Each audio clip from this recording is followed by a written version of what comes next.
আসসালামু আলাইকুম। আমি রফি আহমেদ মণ্ডল। আজ একটা আদর্শ প্লেট সাজিয়েছি। এখানে দেখতে পাচ্ছেন, এখানে খিচুড়ি রয়েছে।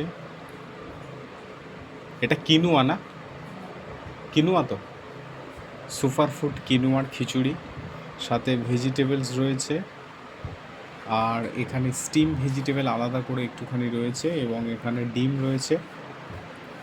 ডিমটা এভাবেই থাকলে এর পুষ্টিগুণ ভালো থাকে, প্রোটিনটা পুরোপুরি পাওয়া যায়। এর উপরে অলিভ অয়েল দিয়ে খেলে খুবই স্বাস্থ্যকর।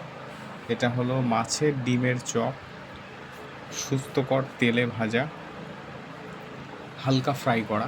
বেশি ভাজাভুজি করলে আবার ক্যালোরি হাই হয়ে যাবে, সেদিকে লক্ষ্য রাখতে হবে। তো আজ হলো এই হচ্ছে কি আমার খাওয়া। আর সাথে থাকে চিয়া সিডের পানি, সালাদ। এই হচ্ছে কি একটা হেলদি মিল। এভাবে যদি আমরা খেতে পারি, ইসলাম এটাকে রেকমেন্ড করছে হালাল এবং তৈয়ব খাবার খাওয়ার জন্য। আল্লাহ পাক সূরা আল বাকারার মধ্যে এটা আমাদের বলে দিয়েছেন, তোমরা হালাল এবং তৈয়ব খাও, এক পেট খালি রেখে খাও, পেটকে 3 ভাগে ভাগ করে খাও। কিন্তু আমরা বর্তমান মানুষ এই নিয়ম নীতি মানছি না। না মানার জন্য আমরা অনেক লাইফস্টাইল ডিজিজ আজকের ঘরে ঘরে দেখুন, sugar, thyroid, cancer, diabetes, heart attack,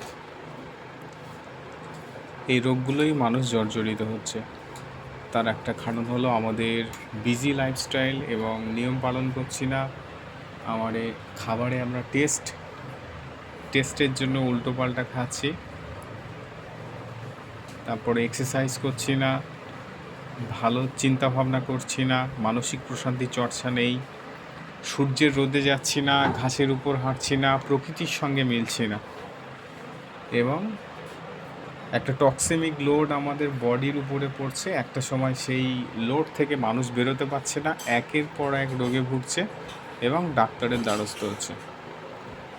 doctor medicine ছাড়া আপনার কিছু করতে পারবে না।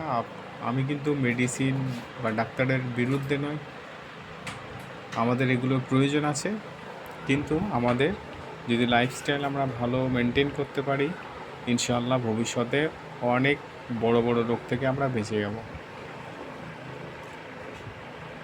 তো ভিডিও আজ পর্যন্তই। ভিডিওগুলো যদি ভালো লাগে লাইক করবেন, কমেন্ট করবেন, আপনার বন্ধুদের কাছে শেয়ার করবেন। একটা শেয়ারই হতে পারে সাদগায়ে জারিয়া।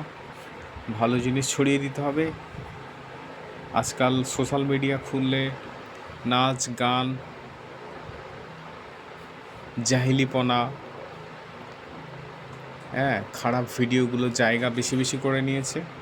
তো আমরা যারা ভালো কন্টেন্ট বানাই, আমাদের উচিত একটু সময় নিয়ে কন্টেন্টগুলো বানানো, যাতে এই খারাপের মধ্যে দিয়ে ভালোর একটু প্রচেষ্টা। তো ভিডিওটা ভালো লাগলে লাইক করবেন, এই অনুরোধ রইল। আজ এই পর্যন্তই। খোদা হাফেজ।